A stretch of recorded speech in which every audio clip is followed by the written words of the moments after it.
O Senhor esteja convosco. Proclamação do Evangelho de Jesus Cristo, segundo Marcos.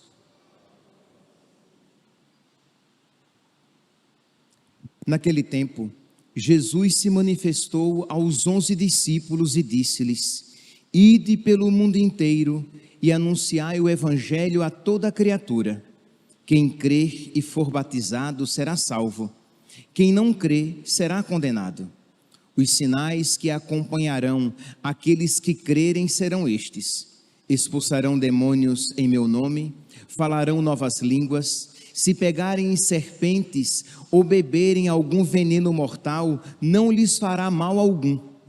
Quando impuserem as mãos sobre os doentes, eles ficarão curados. Depois de falar com os discípulos, o Senhor Jesus foi levado ao céu e sentou-se à direita de Deus. Os discípulos então saíram e pregaram por toda parte. O Senhor os ajudava e confirmava a sua palavra por meio dos sinais que a acompanhavam. Palavra da salvação.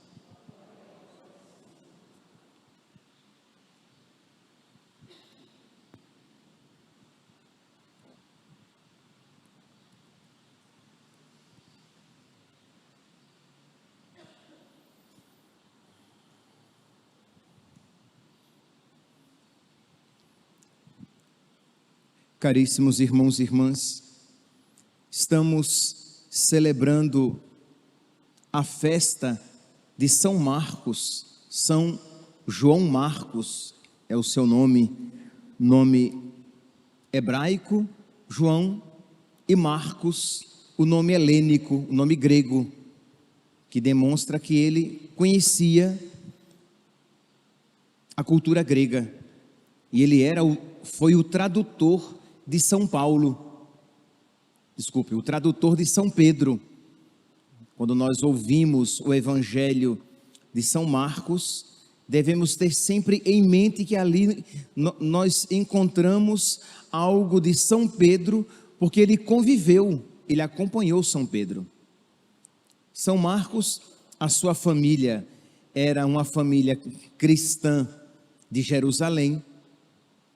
Provavelmente foi no cenáculo, naquele prédio, naquele espaço que pertencia à sua família, onde foi celebrada a primeira missa, onde foi instituída a Eucaristia e onde aconteceu o Pentecostes, ali, naquela propriedade da família de São Marcos, que era um rapazinho aqui, eu falo o quê? Com seus 5, 7 anos, era muito jovem. Então, talvez sim, ele tenha visto Jesus, mas ainda era muito jovem para assim, ter uma fé ainda, uma fé fortalecida, uma fé firme. Mas seja lá como for, provavelmente, ele ainda criança, ele viu Jesus e cresceu naquele ambiente de fé. No ano 44, ele já um rapazinho, aí sim, em torno dos seus 18 anos, ele sai em missão com Barnabé e Paulo. Vão primeiramente para Chipre e dizem os textos evangélicos, os textos escriturísticos, de que devido às dificuldades da missão apostólica, ele volta. Isto é, seja por saudade, seja por medo daquilo que ele viu, das dificuldades que São Barnabé e São Paulo experimentavam, ele não aguentou o tranco e voltou. São Paulo vai ficar com a cólera, tomado de cólera, porque não admitiu que negócio é esse, coloca a mão no arado e olha para trás, então não quero mais você, está fora, comigo você não vai mais. Mas Barnabé era tio e estende-lhe a mão novamente. E aqui, meus irmãos, eu gostaria de voltar os olhos para essa atitude de João Marcos, de São Marcos, que foi uma atitude valente. Sim, ele não aguentou o tranco inicial. Imagine aqui, meus irmãos, se nós pegarmos aquele trecho em que São Paulo fala das dificuldades apostólicas, vocês podem pegar em 2 Coríntios, capítulo 11, do versículo 12 a seguintes, diz assim, do versículo 23 e seguintes, 1 Coríntios, capítulo 11, versículo 23, São Paulo diz: muitas vezes eu vi a morte de perto, 5 vezes recebi dos judeus os 40 açoites menos um, 5 vezes ele foi flagelado 39 vezes, 5 vezes 39, então 5 vezes foi flagelado 40 menos 1, 3 vezes fui flagelado com varas, 1 vez apedrejado, 3 vezes naufraguei, 1 noite e 1 dia passei no abismo, viagens sem conta, exposto a perigos nos rios, perigos de salteadores, perigos da parte dos concidadãos, perigo da parte dos pagãos, perigos na cidade, perigos no deserto, perigos no mar, perigo entre falsos irmãos, trabalhos e fadigas, repetidas vigílias, fome, sede, frequentes jejuns, frio, nudez. Chega, né? Posso continuar, que a lista continua, mas só na primeira flagelação eu já estaria desesperado. E aí, devido a essas dificuldades, diz que João Marcos, ele volta para Jerusalém. Mas vamos aqui então retomar, mas ele tem a coragem de recomeçar. Ele tem a coragem, meus santos, de não ficar, digamos, travado na sua primeira derrota, digamos assim. Ele caiu, mas ele recomeça a sua vida espiritual, a sua vida de seguimento a Cristo. Isso é tão importante.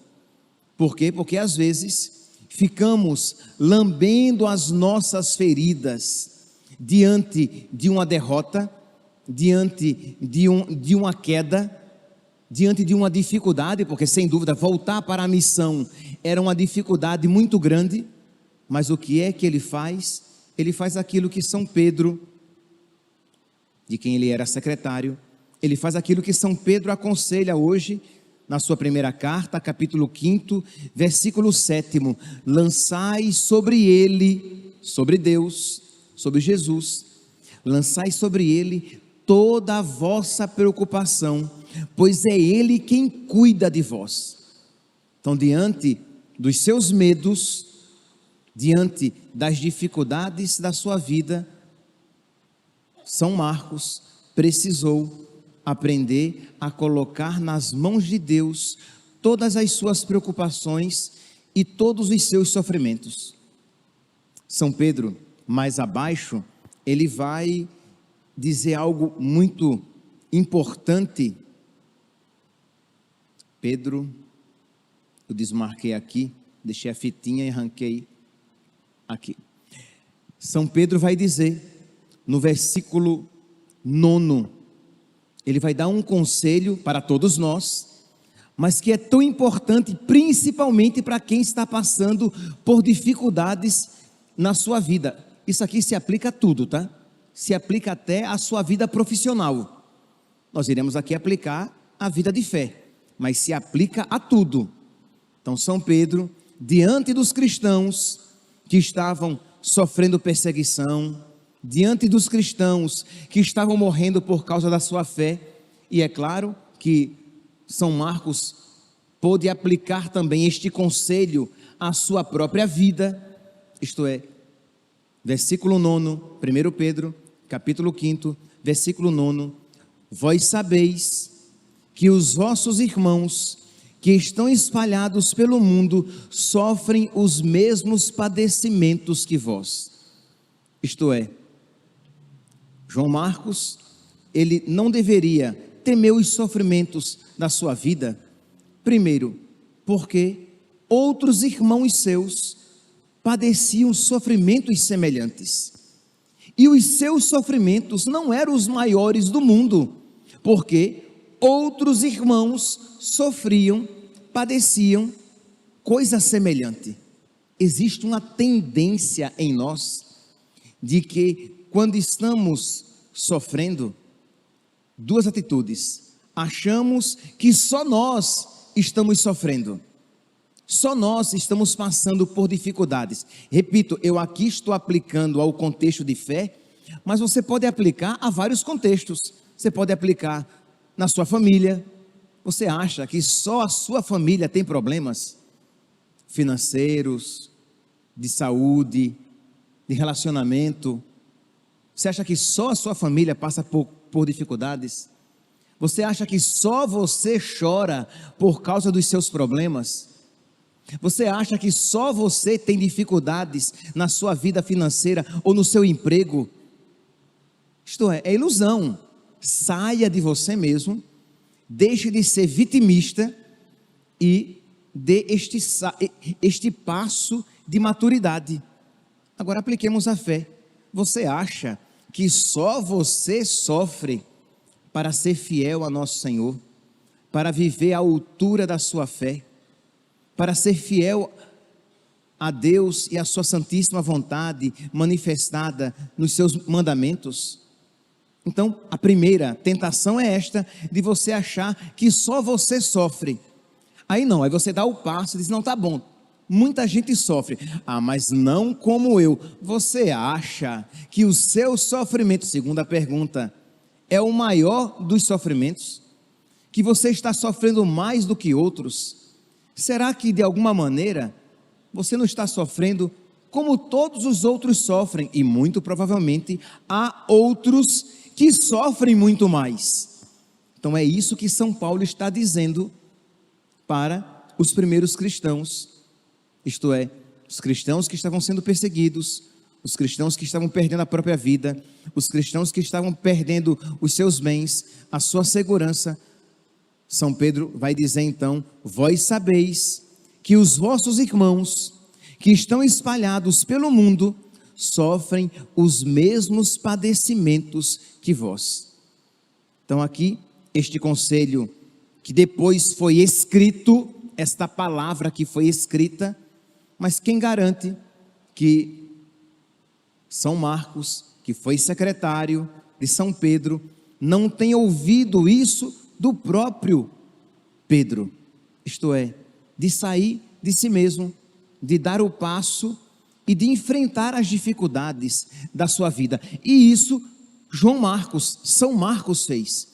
E é animador para nós. Isto é, porque quando nós conhecemos a vida de um santo, nós tendemos a conhecer muitos milagres que ele fez, as virtudes que ele praticou, e isso é importante, tá?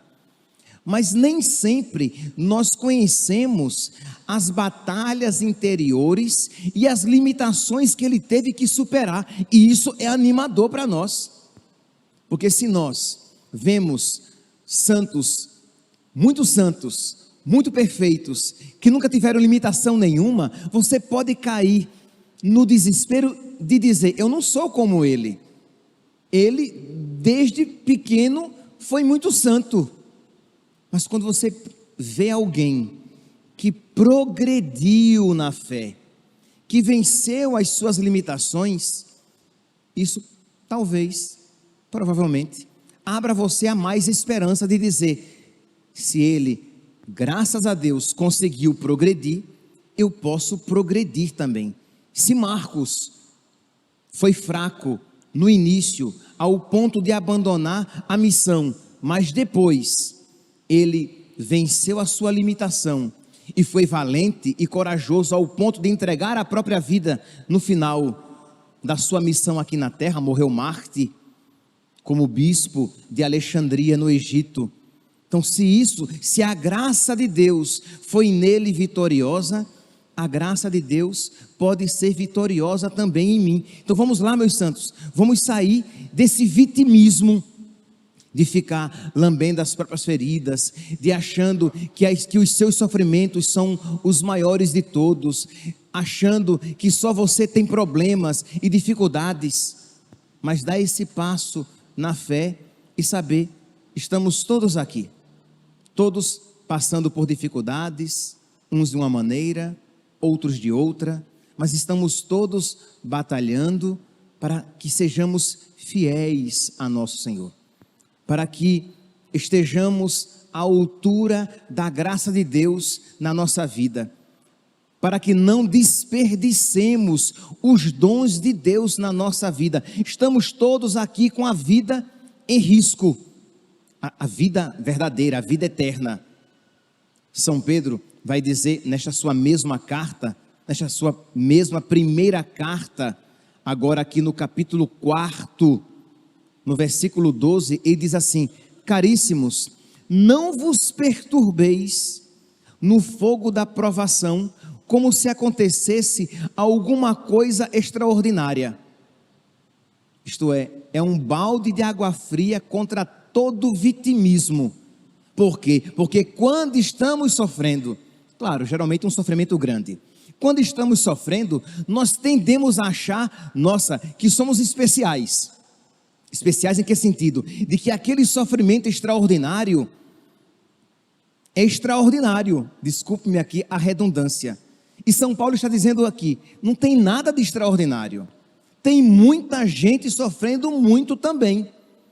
Então, repito, São Pedro vai dizer que não tem nada de extraordinário. Escutem, 1 Pedro, capítulo 4, versículo 12, caríssimos, não vos perturbeis no fogo da provação, e aí, cada um com o seu sofrimento, como se vos acontecesse alguma coisa extraordinária. Isto não é extraordinário, estamos todos sofrendo. Se nós víssemos, se nós pudéssemos ver com os olhos de Deus, o coração, a alma, a vida de cada um, nós veríamos, as nossas inquietações, as nossas lutas interiores, nós veríamos o diabo nos rodeando, como um leão a rugir, procurando a quem devorar. Não é assim que foi dito aqui a leitura de hoje? Sede sóbrios e vigilantes, o vosso adversário, o diabo, rodeia como leão a rugir, procurando a quem devorar, resisti-lhe firmes na fé. Leitura de hoje. Estamos todos, não é apenas um ou outro, mas todos sendo provados. Então continua São Pedro, dizendo que ninguém de vós sofra como homicida, ladrão ou difamador, ou cobrador do alheio. Se porém sofrer como cristão, não se envergonhe, pelo contrário, glorifique a Deus. Isto é, se você está sofrendo por causa da sua fé, se você está sofrendo porque você procura ser um homem virtuoso, uma mulher virtuosa, se você está sofrendo porque você quer viver como um verdadeiro marido cristão católico, se você está sofrendo porque você quer se assemelhar a Jesus, glorifique a Deus. Você é feliz, porque sofrer por ter feito algo errado pode ser triste, mas sofrer por ter feito algo certo, bom, santo, é maravilhoso. Isso nós iremos encontrar, por exemplo, em Lucas capítulo 6, versículo 22 e 23, em 2 Coríntios capítulo 12, versículos 9 e 10. Então, sair dessa atitude de vitimismo que diante de um sofrimento fica travado, a pessoa fica travada. O vitimista, ele não progride, porque ele sempre vai colocar a culpa dos seus problemas num outro, ou numa circunstância da sua vida.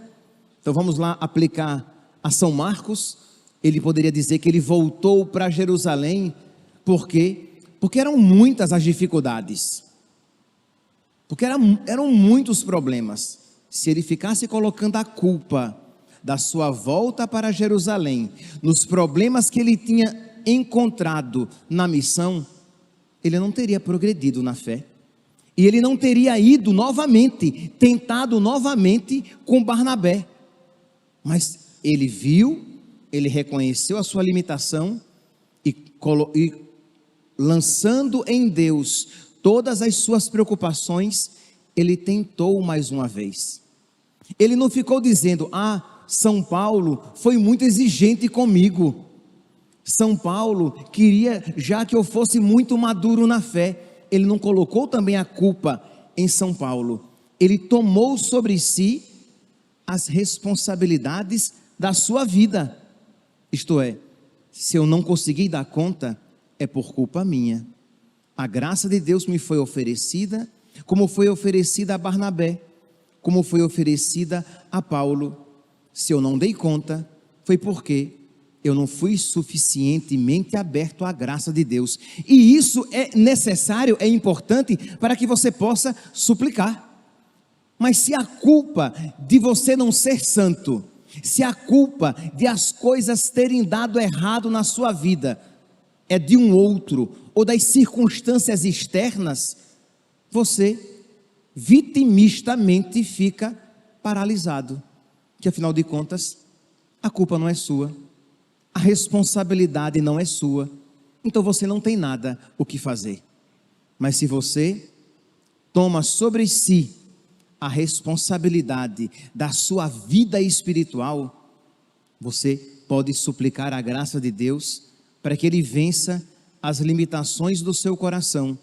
E aí, meus irmãos, aquele que no início, por medo, por fragilidade ou por saudade da família, voltou a Jerusalém, futuramente vai entregar a própria vida, derramando o seu sangue como bispo em Alexandria.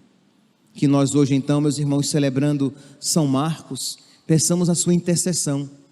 São Pedro também. São Pedro é um exemplo de quem vacilou, mas que não desistiu, que apostou novamente na graça de Deus, lançou nas mãos de Deus as suas preocupações e recomeçou. Que eles intercedam por nós, para que nós também progridamos na nossa fé e possamos ser aqueles que Deus pensou quando nos chamou à existência. Louvado seja nosso Senhor Jesus Cristo, para sempre seja louvado.